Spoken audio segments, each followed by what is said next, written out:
afternoon, this is Gavriel Jacknin, and welcome to BJC Mitzvah Day, negative Mitzvah number 59. A Mitzvah Day keeps your soul on its way, and today we're still on the 16th of Adar, and therefore our mitzvah is to commemorate the yahrzeit of Moshe ben Menachem Mendel, his neshama, Shevan Aliyah. His soul should be elevated to the merit of today's mitzvah.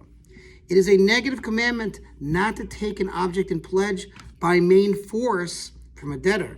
But in today's mitzvah, we're talking about a pledge that you're allowed to take, as opposed to yesterday we said they're not allowed to take a pledge for sustaining food, where he would use it for food. This is just a pledge that you are allowed to take, but you're not allowed to take it by force.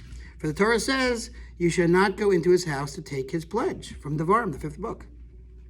The lender is not to take a pledged object from him, i.e. the borrower, except through the court. And even the representative of the court who comes to remove it is not to enter his house to take it, but is to remain outside. For the Torah says, you shall stand without. The borrower is to go into his house and bring the pledged object out to him, as the Torah says, and the man to whom you make the loan shall bring forth the pledge out to you. As for a guarantor, it is permissible to take an object in pledge from him by force, and to go into his house and take the pledge. For it says, take his garment, for he has given surety for a stranger. That's from Proverbs.